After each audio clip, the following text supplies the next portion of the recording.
It began like any other summit. Air-conditioned rooms, suits pressed to perfection, translators whispering in a dozen tongues, and the sterile scent of polished diplomacy. Flags of nations fluttered above marble floors as cameras clicked and broadcast vans hummed outside, their satellite dishes piercing the sky like modern-day totems. The West had gathered once again to discuss Africa, as they often did, in grand halls far removed from the red dust and vibrant chaos of the continent itself. They spoke of Africa's challenges, poverty, instability, terrorism, with the confidence of those who believed they held the solutions. They spoke of Africa's potential, its resources, its markets, its youth, with the hunger of those who saw opportunity. But rarely, if ever, did they invite Africa to speak for itself, or so they thought. Until he walked in. Ibrahim Traoré, the 35-year-old president of Burkina Faso, strode through the ornate double doors of the conference hall not like a guest, but like a storm. His military fatigues, weathered and unadorned, stood in stark contrast to the tailored suits and silk ties that filled the room. No European-cut jacket, no polished loafers, no diplomatic mask.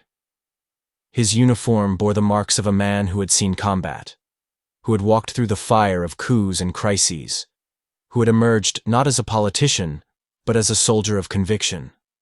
He was the youngest leader in the room, yet his presence carried the weight of centuries. He was the only one who looked like he'd actually survived a war, because he had. And he wasn't there to smile. He was there to speak.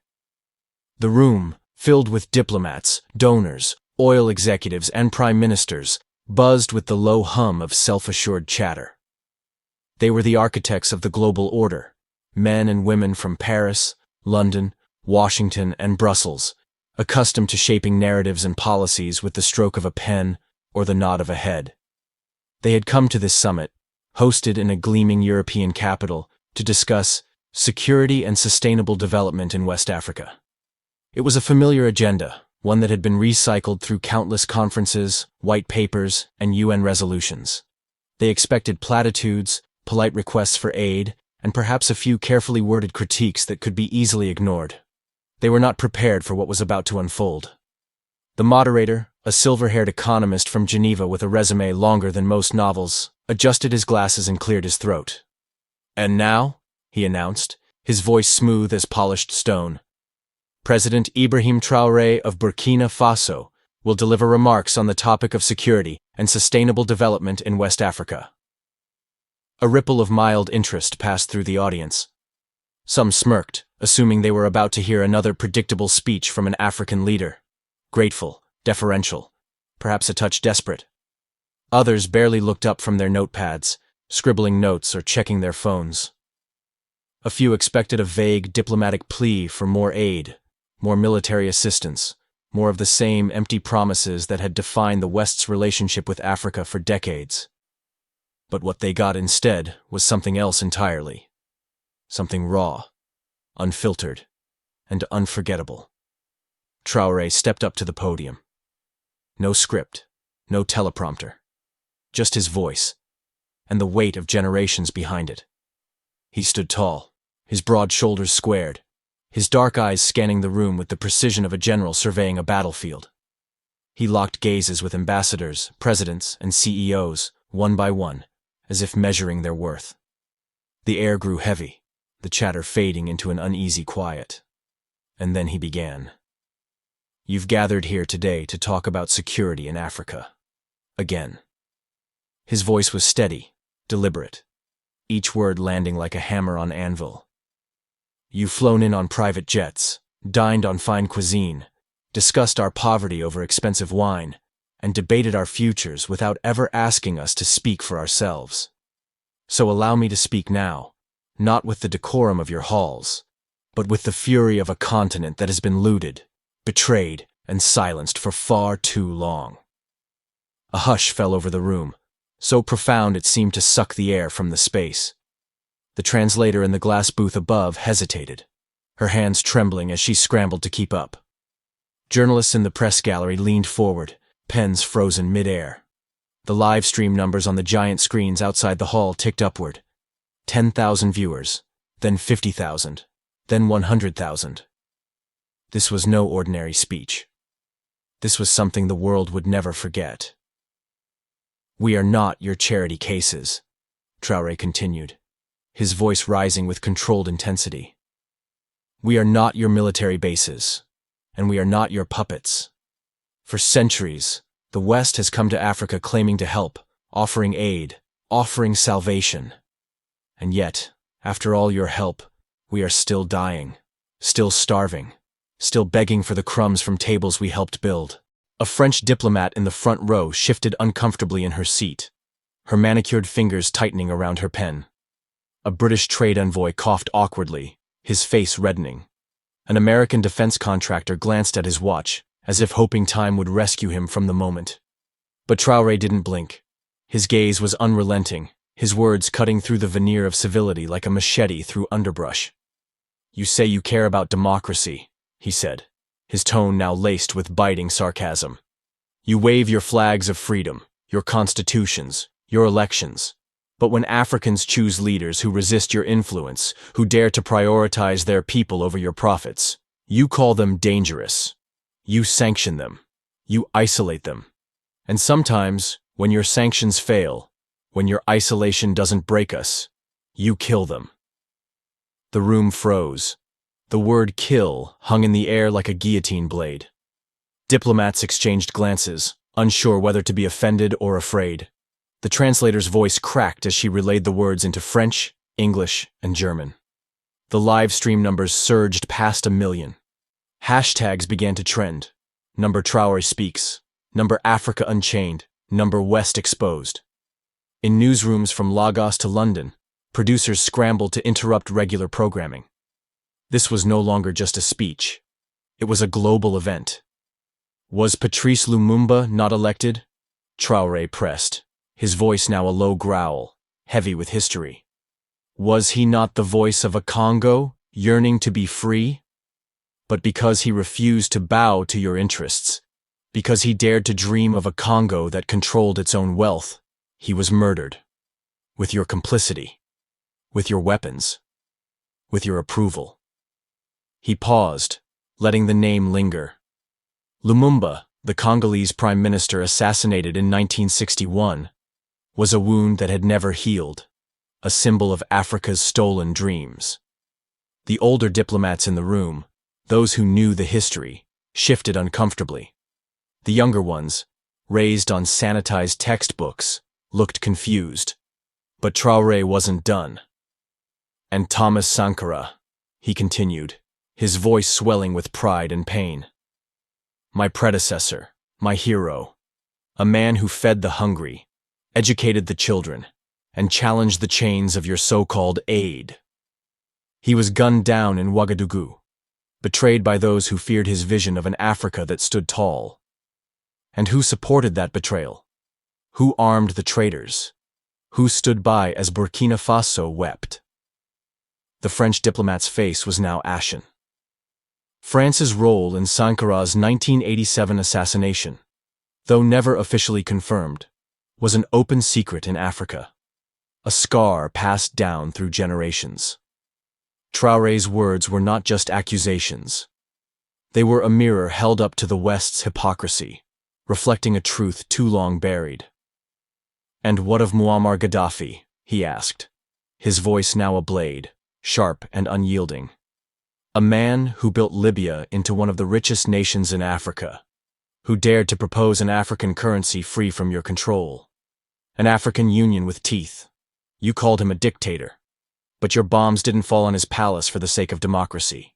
They fell because he threatened your dominance, because he refused to kneel." The room was a graveyard of silence. No one coughed, no one whispered, no one dared.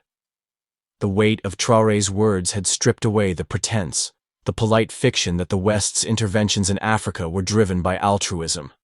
He was naming names, citing history, exposing wounds that had festered for decades, and he wasn't finished.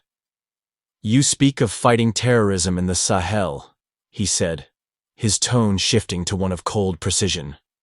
You send your troops, your drones, your weapons, you build bases across our lands, claiming to protect us. And yet, the terror only grows. Why? Because the root of the terror is not just in the desert. It is in your boardrooms, your banks, your policies that bleed us dry. A murmur of protest rose from the front row, where a defense attaché from Washington, his uniform gleaming with medals, attempted to interject. Mr. President, that's a gross oversimplification. Traoré raised a single hand, not in anger, but in command. Do not interrupt me, he said, his voice calm but laced with steel. You have spoken over us for centuries. Now, you will listen.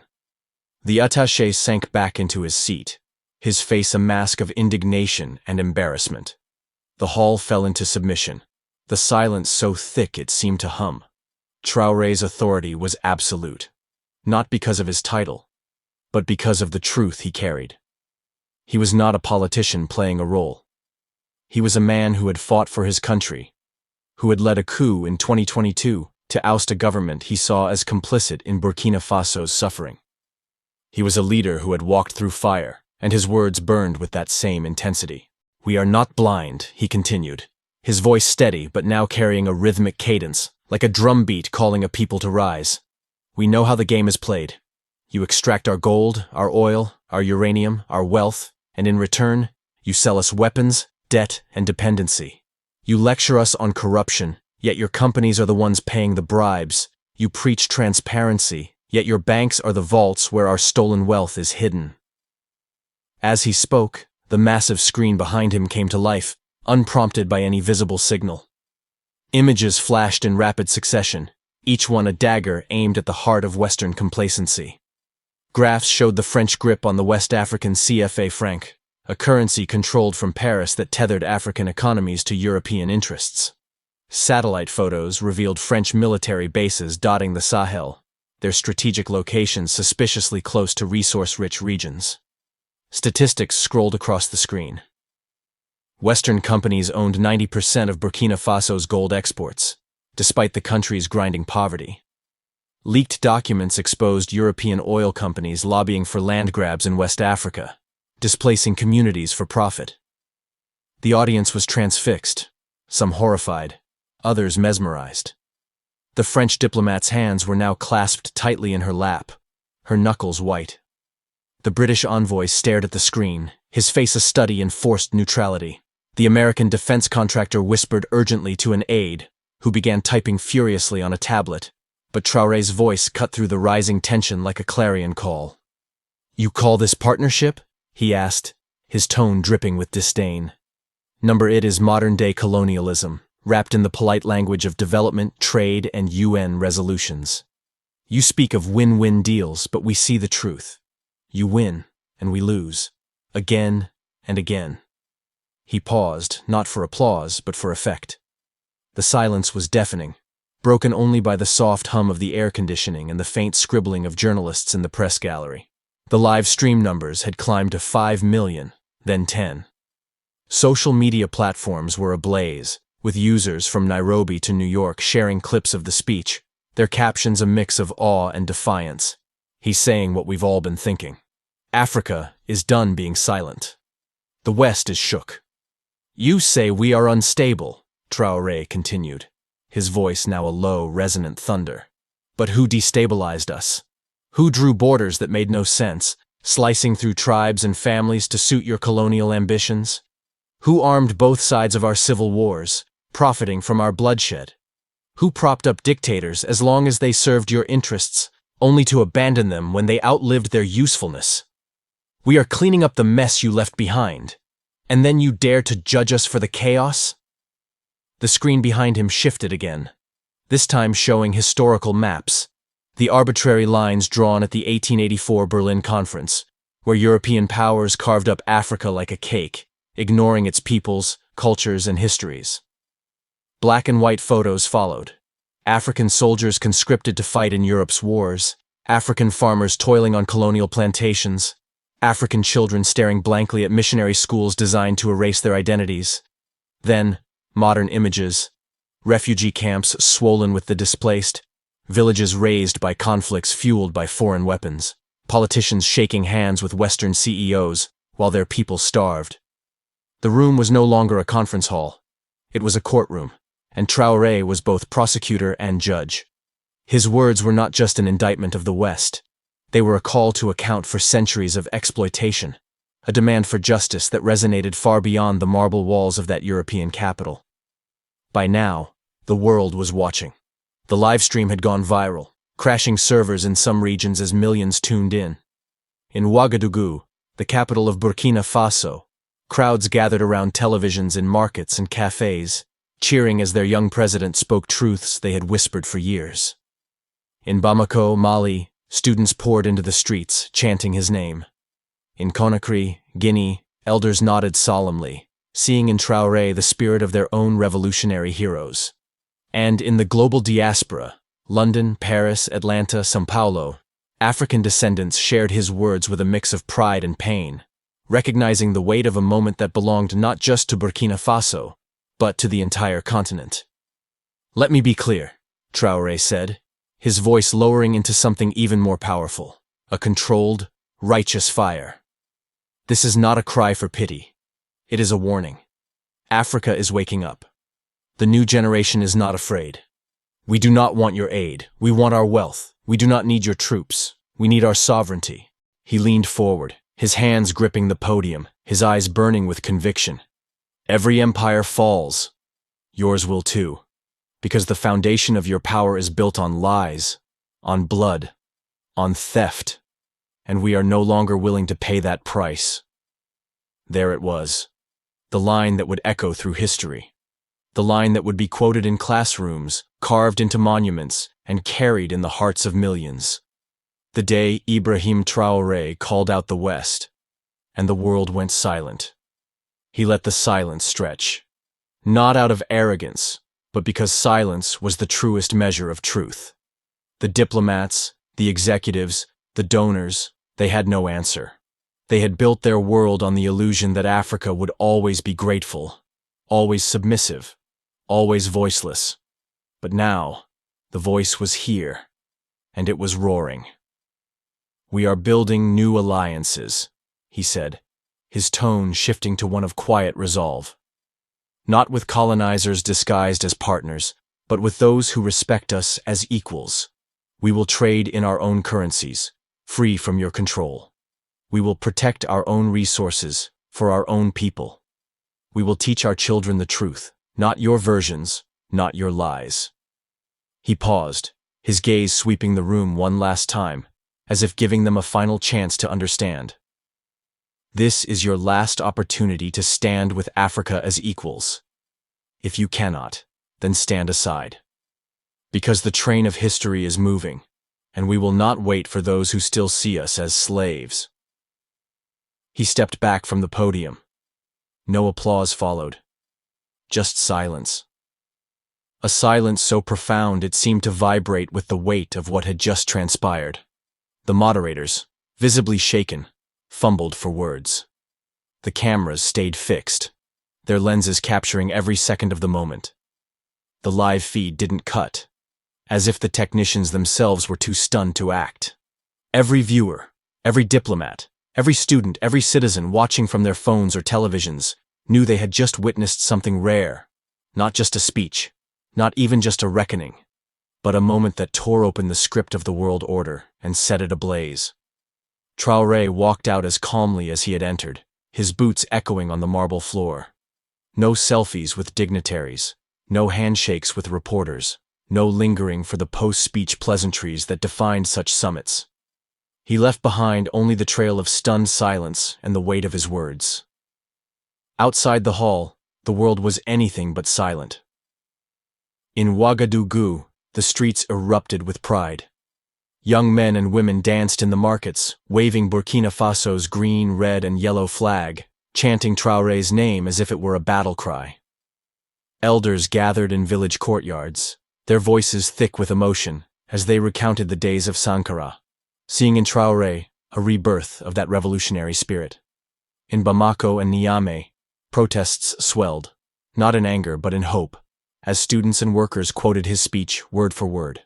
In Lagos, Nairobi, and Addis Ababa, radio stations replayed his words, callers flooding the lines with stories of their own frustrations, their own dreams. On social media, the hashtags multiplied. Number Africa Rising, number Traoré Speaks, number End Colonialism. Memes of Traoré at the podium, his hand raised in command, spread like wildfire. Artists in Dakar and Accra began sketching murals of his face, his words scrawled beneath in bold letters. We are no longer willing to pay that price. In the African diaspora, from Harlem to Brixton, communities gathered to watch the speech, some weeping, others cheering, all feeling the stirrings of a pride they had been taught to suppress. The West, meanwhile, scrambled to respond. In Paris, news anchors stumbled over their words, torn between dismissing Traoré as a firebrand and acknowledging the uncomfortable truths he had exposed. French politicians issued statements condemning his divisive rhetoric, while quietly ordering their intelligence services to monitor Burkina Faso more closely. In London, editorials in major newspapers called him dangerous and delusional, questioning his economic competence and warning of instability in the Sahel. In Washington, think tanks convened emergency meetings, their analysts poring over his speech, searching for ways to discredit him without engaging with his arguments. But none of it landed. The accusations felt hollow, the defenses weak. Because deep down, they knew. The truth had been spoken, and nothing could unspeak it.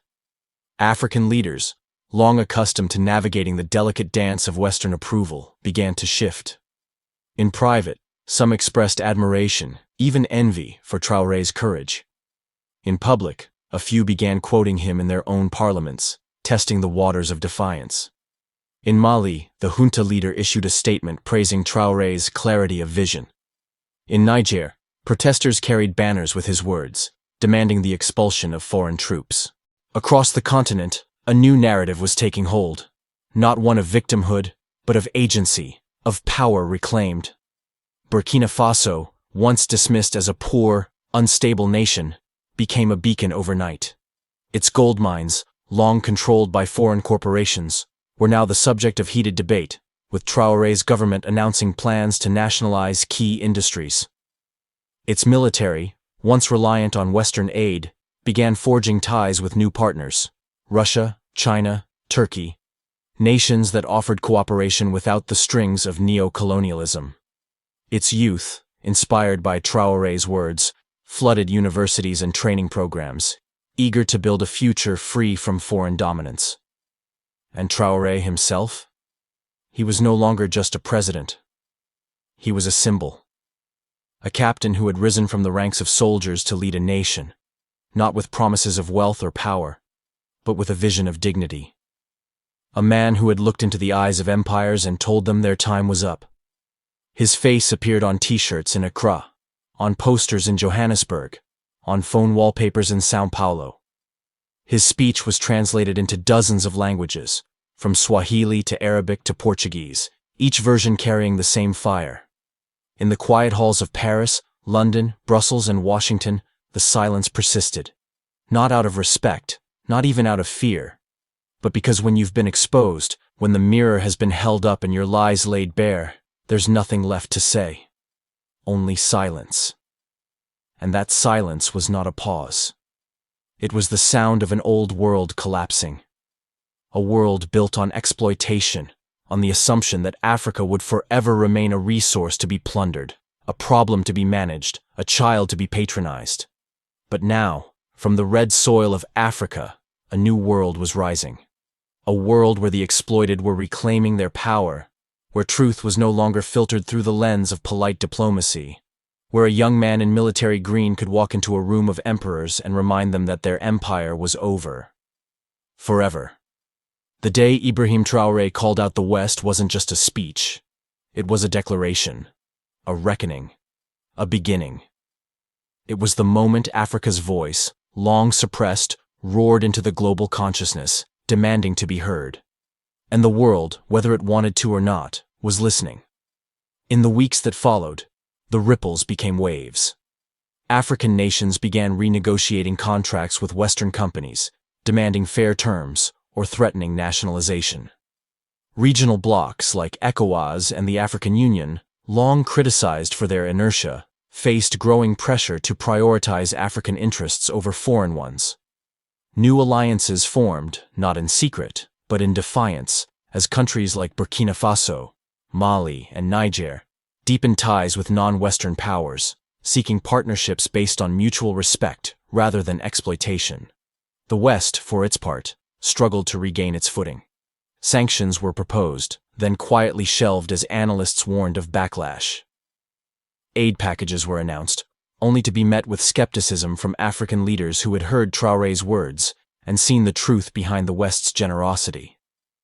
In boardrooms and embassies, the realization dawned: Africa was no longer a passive player in the global game. The rules were changing, and Traoré had lit the spark. For the ordinary African, the speech was more than politics. It was a reclamation of dignity. In villages and cities across the continent, people began to dream bigger, to question louder, to act bolder. Teachers incorporated Traoré's words into their lessons, teaching children not just to memorize history, but to challenge it. Entrepreneurs launched businesses with the mantra of self-reliance, refusing to bow to foreign investors. Activists organized marches, not to beg for change, but to demand it. And in the global South, from Latin America to Asia, Traoré's speech resonated as a universal cry against imperialism. Leaders in Venezuela and Iran sent messages of solidarity. Protesters in India and Brazil shared his words, seeing in them a reflection of their own struggles against Western dominance. The speech became a manifesto, a blueprint for a world where the oppressed could stand tall. Years later, historians would mark June 12, 2025, as a turning point, not just for Africa, but for the global order.